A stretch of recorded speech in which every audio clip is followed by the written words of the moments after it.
All right, y'all, I'm back, and I want to dive into the third eye today.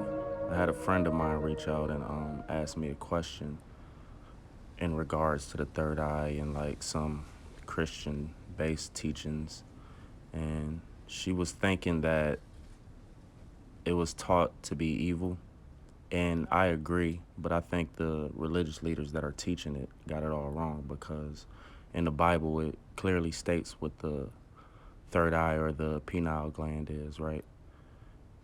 In Genesis, and Jacob called the name of the place Peniel, for I have seen God face to face, and my life is preserved. And then we see the spelling phonetically similar.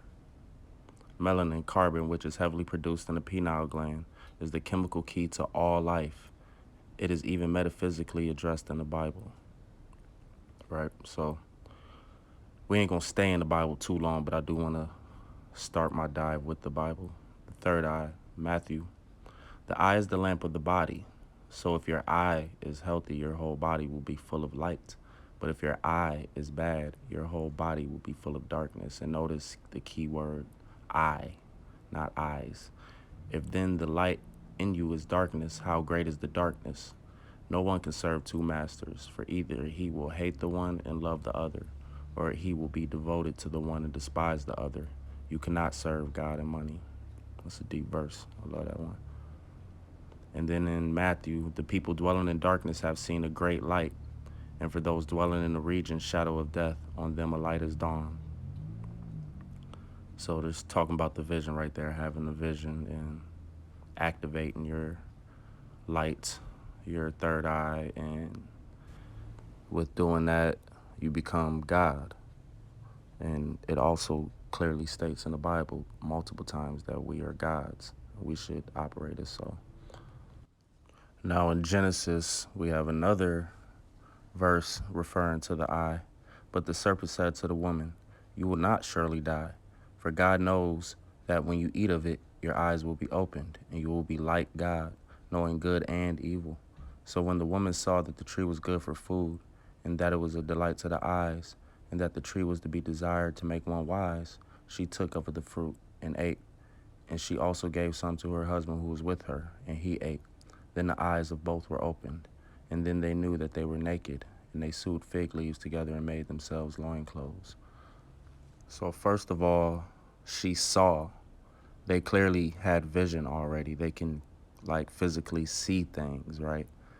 So that's not what this verse is referring to. This verse is referring to your third eye having the wisdom, the light.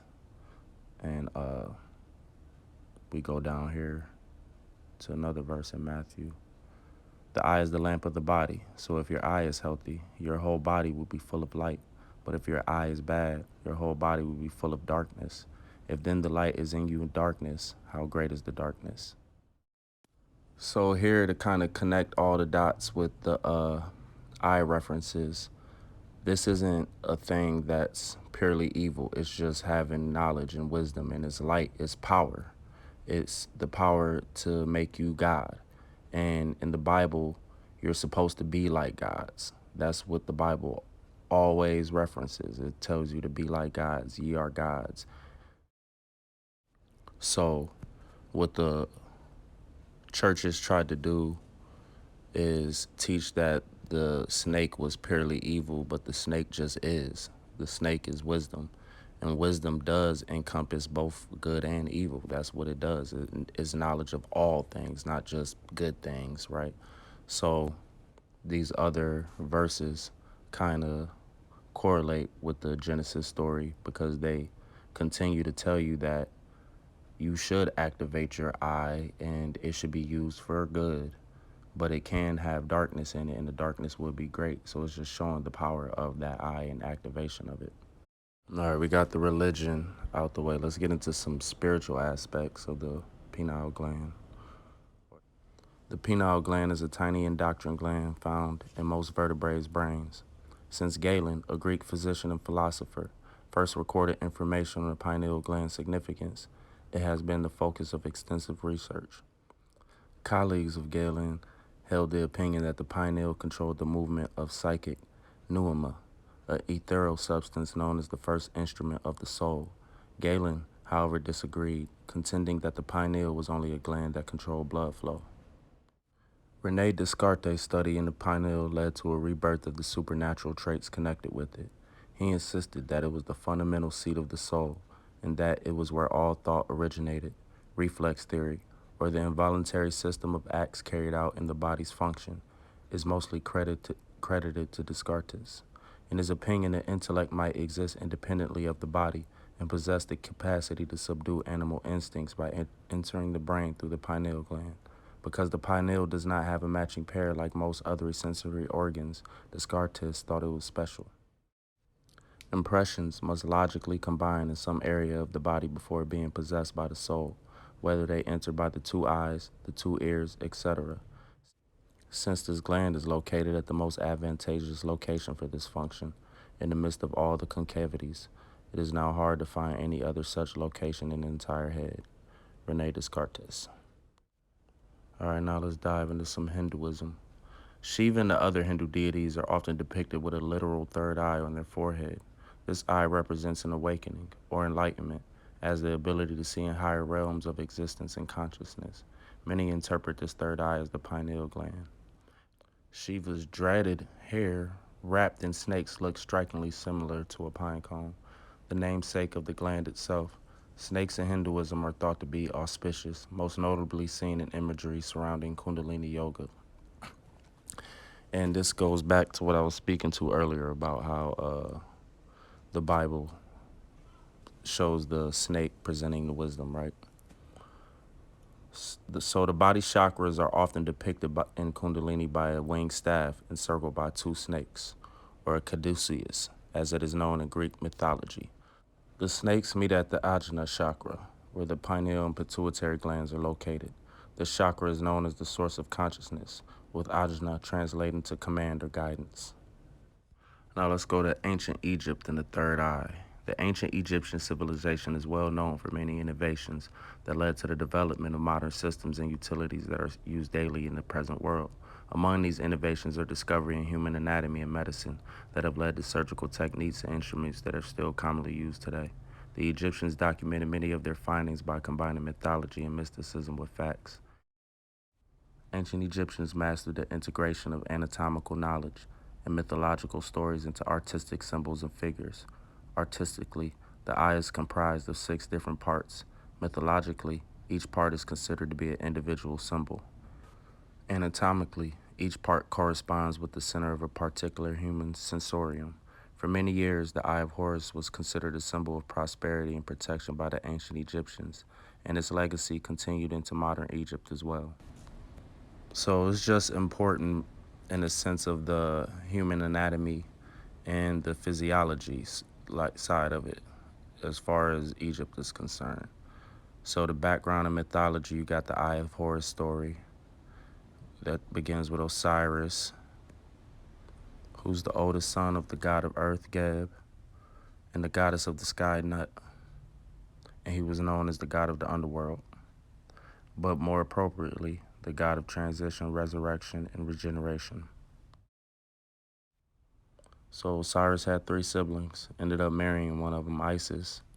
They had a son named Horus, and the story starts off when Set wanted to claim the throne, so he murdered Osiris, and it caused like disorder in the land.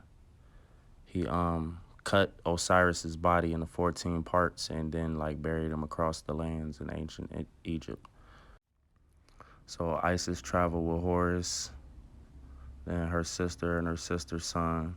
They located the body parts of Osiris so he was able to pass through the underworld, right? So he could rule the dead then. Then Horus fucked Set up, proclaimed his kingdom, like took the throne, restored order. So that's the story of that. And then the ancient Egyptians used this legendary fight as a metaphor of the battle between good and evil. And Horus was idolized afterwards with the Eye of Horus. So being pioneers in art and medicine, this exemplified the measurements of the Eye of Horus. The Eye of Horus was divided into 6 different parts called the Hecat fractions, in which each part was considered a symbol itself. The Hekkat is among the oldest Egyptian measuring systems in which the numerical values are perceived at a consequential pattern. In the Rhiine mathematical papyrus, the Hekkat was described as a unit of volume, which is used for measurements of goods such as grain and flour, and was approximately 4.8 liters, just over 1 gallon. Eye of Horus fragments were organized together to form the whole eye, similar to the myth, and these fragments were given a series of numerical values, with a numerator of 1 and denominators to the powers of 2, 1 half, 1 fourth, 1 eighth, 1 16th, 132, and 164th. Some historians suggest that each part of the eye represents one of the 6 senses: smell, sight, thought, hearing, taste, and touch. The half accounts for the sense of smell, the 1 fourth represents sight, the 1 eighth represents thought, the 1 16th represents hearing, the 132 represents taste, and the 164 represents touch. Surprisingly, if we superimpose these suggested parts over the mid-sagittal images of the human brain, each component corresponds to portions of human neuroanatomical features. So, that melatonin is the only known hormone synthesized by the pineal gland and is released in response to darkness, hence the hormone of darkness name, right? And it controls the circadian rhythm, the natural cycle of physical, mental, and behavioral changes. Circadian rhythms are mostly affected by light and darkness, controlled by a small area in the middle of the brain. You will not find him in kings' palaces or churches and mosques built of stone. The center of your head is the temple. Temp, place of worship. El, the ancient Canaanite name for God.